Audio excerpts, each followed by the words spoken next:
বড় কোনো অনুষ্ঠানে অথবা বিয়েবাড়িতে কিন্তু আমরা বাবুর্চি স্টাইলে এই চিকেন ফ্রাই রোস্টটা খেয়ে থাকি। ঠিক এই চিকেন ফ্রাই রোস্টটাই আজকে আমি রেসিপিটা শেয়ার করব। এখানে আমি চিকেনগুলো খুব ভালো করে পরিষ্কার করে পানি ঝরিয়ে নিয়েছি, তাতে দিয়ে দিব লবণ এবং লেবুর রস। চিকেনটায় কিন্তু কাঁচা অবস্থায় লেবুর রস দিতে হবে, তাহলে কিন্তু কাঁচা যে বা অন্যরকম একটা স্মেল থাকে সেটা দূর হয়ে যায়।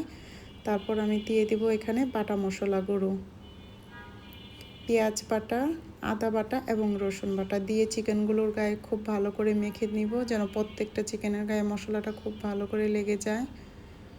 তারপর দিয়ে দিব গুঁড়া মশলাগুলো, হলুদ, মরিচ, ধনিয়া এবং জিরা গুঁড়া দিয়ে খুব ভালো করে মেখে নিব। ভালো করে ম্যারিনেট করতে হবে যেন প্রত্যেকটা মাংসে খুব ভালো করে লেগে যায়, তাহলে কিন্তু মাংসটা খেতেও ভালো লাগবে আর মশলাটা খুব ভালো করে মাংসের মধ্যে ঢুকে যাবে। তারপর দিয়ে দিব সামান্য পরিমাণ তেল, দিয়েও চিকেনগুলি খুব ভালো করে মিশিয়ে নিব বা ম্যারিনেট করে নিব। তারপর দিয়ে দিব সামান্য পরিমাণ সয়া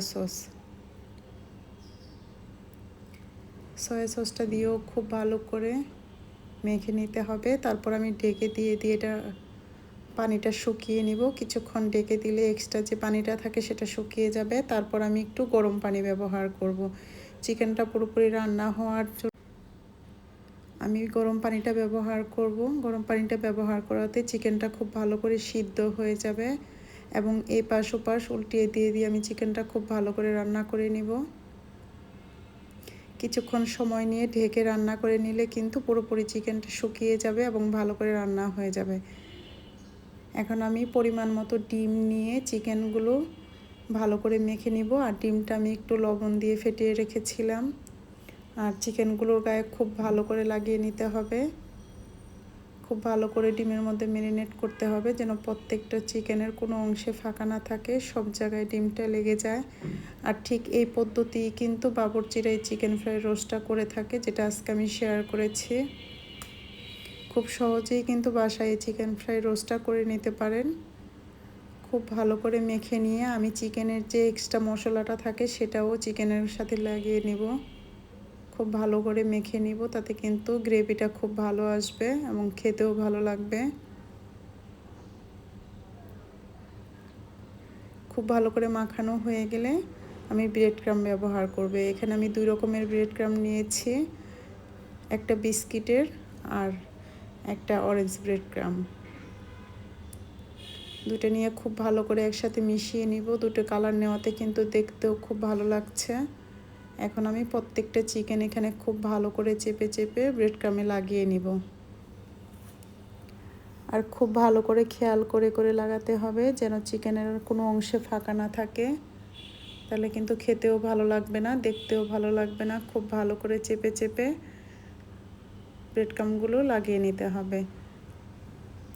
যেহেতু চিকেনগুলোর গায়ে একটু ডিম লাগানো আছে তাই খুব সহজে ব্রেড ক্রাম্বগুলো লেগে যায়, তাই ভালো করে চেপে লাগিয়ে নিতে হবে।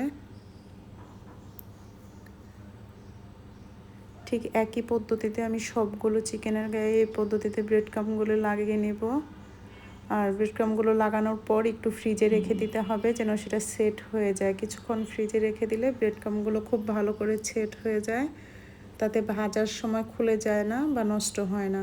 যেহেতু আমি ডুবো তেলে ভাজবো তাই একটু বেশি পরিমাণের তেল নিয়েছি, নিয়ে এখানে আমি প্রত্যেকটা চিকেন দিয়ে ভালো করে লাল করে ভেজে নিতে হবে। আর প্রথম দিকে একটু সাবধানে দিতে হবে যেন খুলে না যায়। খুব ভালো করে এপাশ ওপাশ করে চিকেনগুলো আমি ভেজে নিব। এটা কিন্তু বিরিয়ানির সাথে বা পোলাওয়ের সাথে খেতে খুবই ভালো লাগে। আর ঠিক এই পদ্ধতিতে চিকেন ফ্রাই রোস্টটা তৈরি করে দেখবেন, খুবই সুস্বাদু হয় খেতে এবং বাবুর্চির চাইতেও বেশি সুস্বাদু করে আপনি বাসায় তৈরি করে নিতে পারবেন খুব সহজেই। যে কোনো অনুষ্ঠানে, আপনি ঘরোয়া অনুষ্ঠানে খুব সহজেই কিন্তু এই চিকেন ফ্রাই রোস্টটা তৈরি করে নিতে পারেন। আর যেহেতু চিকেনটা আগে থেকে রান্না করা তাই খুব বেশি সময় লাগবে না। তেলটা ঝরিয়ে খুব ভালো করে চিকেনগুলো আমি উঠিয়ে নিব। আর এটা খেতে কিন্তু খুবই সুস্বাদু হয়। অবশ্যই বাসায় এই পদ্ধতি অবলম্বন করে চিকেন ফ্রাই রোস্টটা তৈরি করে নেবেন। আর নতুন এরকম রেসিপি পেতে কিন্তু অবশ্যই আমার পেজটা ফলো করবেন। খুব সহজেই হয়ে গেল আমার এই মজাদার চিকেন ফ্রাই রোস্টটা।